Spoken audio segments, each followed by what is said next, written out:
Wake up, wake up, wake up, wake up, wake up. Wake up, Africa. Hello and welcome, beloveds, to another episode of Ask Dr. Mumbi. My name is Dr. Mumbi Saraki. How you doing? How's everything going? I really do pray that you are well in all your ways and that you're moving into living life truly on your own terms. I really want to thank every single person that is subscribed to the channel. Go ahead and subscribe, beloveds, if you haven't already. And really be sure to like the videos, beloveds, because it's like they don't want, black consciousness people out there. So the more you like the video, the more it gets shared around, and we can avoid things like, shadow banning. But those are definitely stories for other days. Special shout out to our Patreon family. Thank you so much for supporting us on that platform, and also just for all the conversations we're able to have on there that confirm the craziness that is unfolding right now. But I've been getting a lot of questions about, for a while, what is the Aquarian age? What do I make of the Aquarian age? How would I describe the Aquarian age? What's my take on it?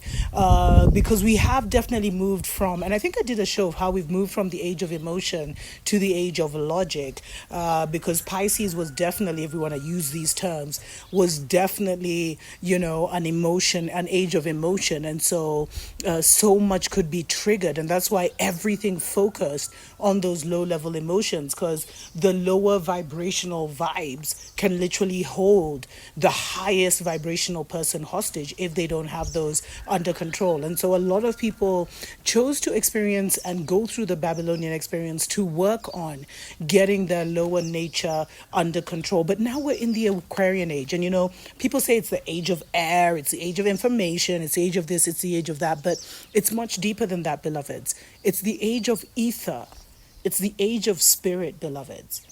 And that's why everything is going to be changed, not by man's hand, not by the emotion, man's ideas, and then the emotion kind of propels the world we want to create forward, but by the hand of spirit, by the will of spirit. And it's funny because I was speaking to my father the other day about what these seasons, I think I was getting emotional about, the elephants are getting killed, our people are under attack. And he was kind of telling me, the spirit of our ancestors is the one that's going to take this battle forward now. From here on out, it's about them. And that's why it's so important for us to connect with them, to, commune with them so that they can give us the strategies and plans that will work for us at such a time as this.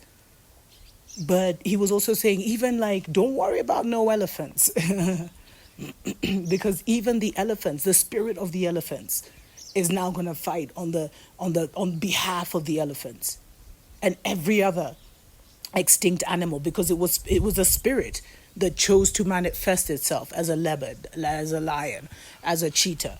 It's a spirit first, as the mugumo tree, some of the most mystic trees for our people.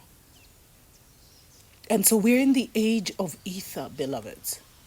Something that the enemy of our souls really doesn't grasp.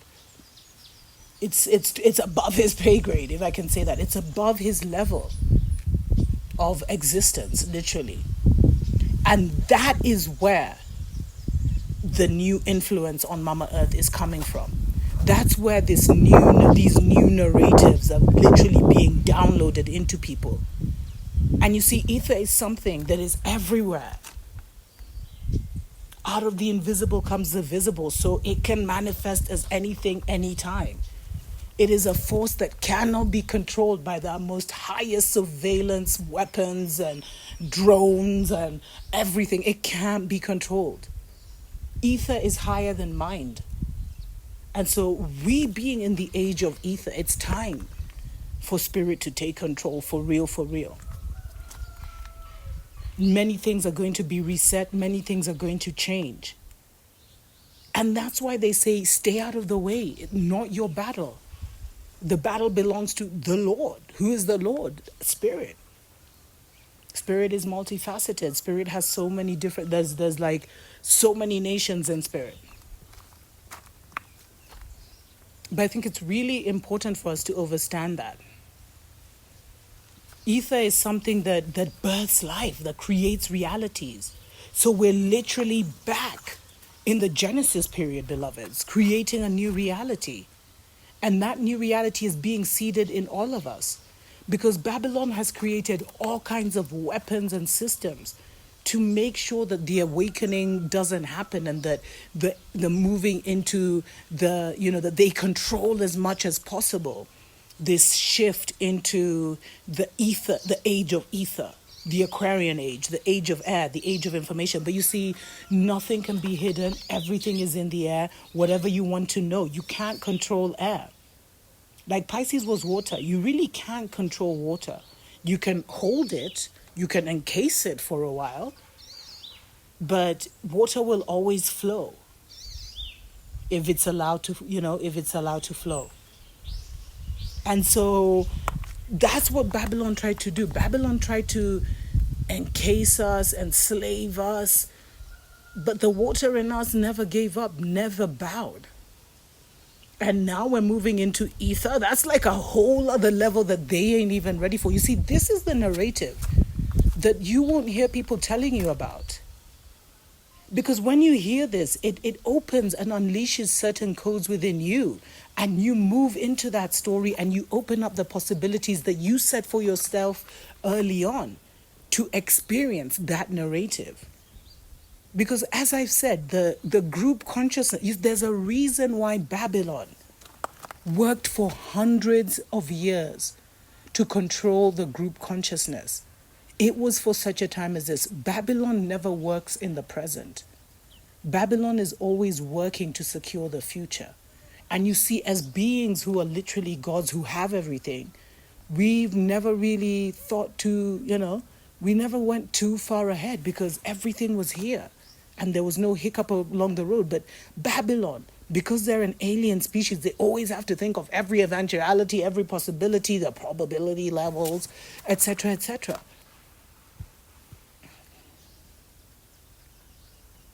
So Babylon knew that in the age of ether, the minds would just be unleashed, the DNA would just be activated, and it would be beyond their control. It still is, but they are still trying. Hey, you gotta give them marks for trying. They're still trying to control the group mind and the global narrative, but from a very low level. But you see, many spirits were already weak, so they're bowing.